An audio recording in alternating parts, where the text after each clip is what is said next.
Hello there, it's Maggie, the Cheshire Crafter here. This is second of two videos looking at my first attempts at Quilt As You Go. The first attempt in part one was a bit of a disaster, but I learned a lot by making the mistakes that I did.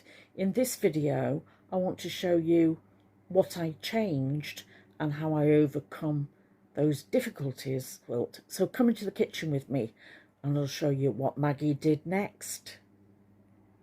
So I'm going to do some patchwork directly onto wadding, and I'm using the 6.5-inch blocks that I cut. And because I'm going to do this on the diagonal, we need to look at cutting some longer strips.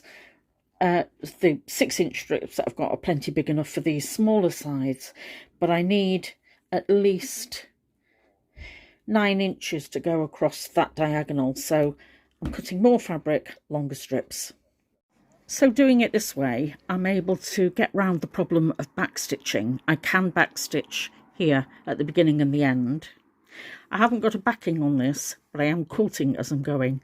And I'm using the wadding instead of using a foundation cotton piece. So let's see how I get on with this.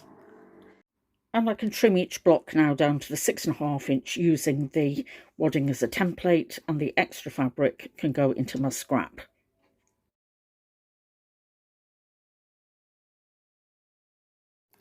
Right, well, an update. It's now tea time on Sunday. I've had my visit from my brother and his wife, and they brought me some gifts.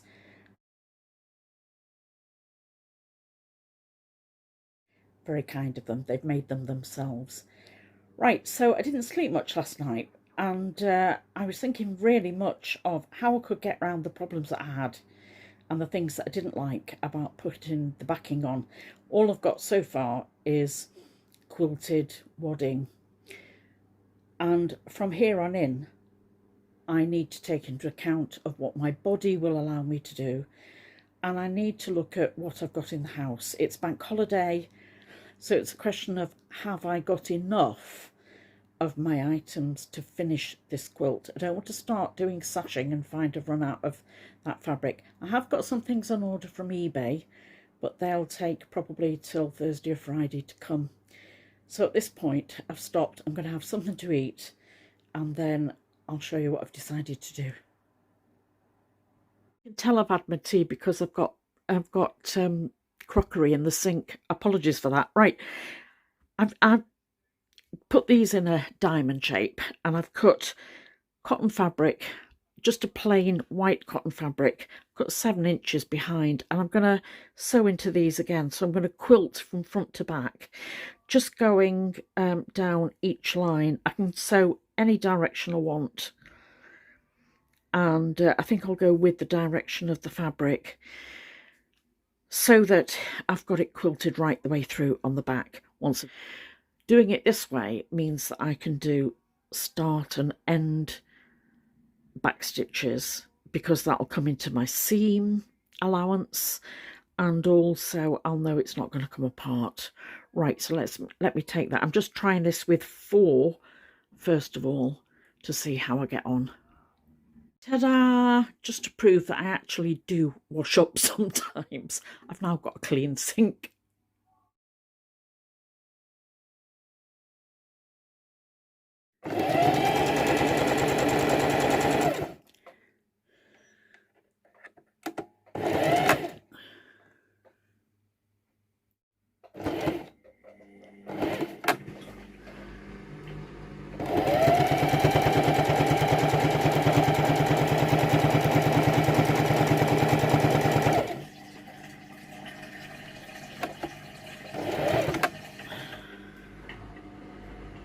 I hope you can hear me over the sound of the washing machine.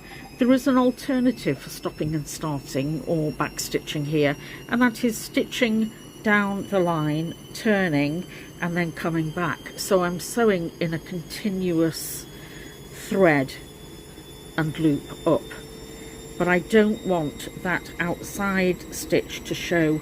I've got to be able to put sashing on there, so I feel that it's too much concentrated on that point. It's going to make it very hard to add sashing if I did it that method. Just my personal opinion. I'm enjoying it more the more I do it, and I particularly like this selection of fabrics.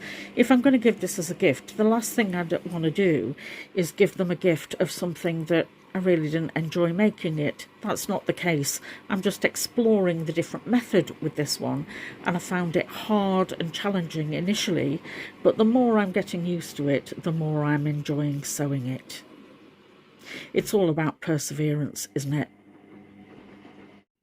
So I've done tram lines down each side of the connecting seam.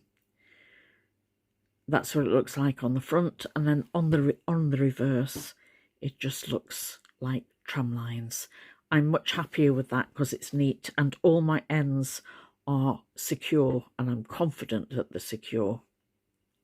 I'm now going to trim them down so that I remove the backing fabric so that it's level with the front and the batting. So I'm going to use my 6.5 inch rule.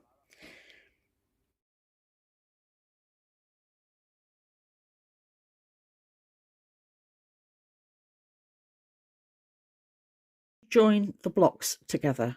I've created sashing by cutting a piece of recycled cotton. This is repurposed from a sheet, from selvage to selvage at 2 inches.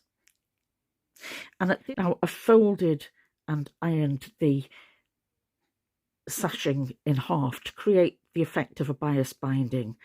And on the left piece, I've pinned it both front and back so that it's folded over and pinned right up to the edge here. Now that's quite a lot of fabric for this needle to go through. I haven't changed my needle yet. Let me see if I can manage to do it without it breaking. Although I'm working with white cotton, I haven't changed my cotton thread because the colour matches the bobbin thread on the back. So even if I oversew this, the colour will match. Let's see how I get on. I'm using my hemline tape as a guide because it's important here that I use a 1/4 inch seam. I'm taking it slowly. The needle's going through this fine, but don't forget to remove your pins as you go. I don't want to break the machine or the needle because I meet a pin. I'm happy with how that looks. The needle went through that quite easily. Now I need to make sure that I marry up these two edges and get this piece as close as I can butted up against here, and I've got a little trick for that. I'm working with the back piece of bias binding, and I've ironed it on the back to get a really good crease and the best amount of fabric that I can over, and then turned it over to the front. Now for this point you can either use a basting spray. This I got from the works. You can use a 501 spray, but I'm going to use some hemming web, fusible hemming web, and I've cut a piece and I've lost it. It's so fine, but it's too wide. I'm going to cut that in half the width, and I've laid it so it butts up right against this sewing edge, and I'm going to iron it in place. I want to place this one so that it butts up, it meets at the bottom and the top, and it covers completely, and I'm as far as I can in, so I need to use feel for this. I'm going to cover this with a cloth because I don't want any of that adhesive to get on my iron, and iron it in place. It's worth checking that your patchwork meets at the top, and so does the bias binding. So if I were to pin that now, I've got the two turned over edges of the bias binding meeting, so that when I sew on the machine here, I can be confident that I'm catching the bias binding in the back. So I'm going to do 2 lines of stitching, just about 1/8 of an inch in on this edge and this edge of the bias binding, and then I can safely trim these pieces off. You can see that when I'm at my machine, even this long piece fits in the throat of the machine, so this piece can lie flat. as I start to add more pieces on, that's important, and that's the beauty of Quilt It As You Go on a domestic machine. Right, let's get and find this needle position.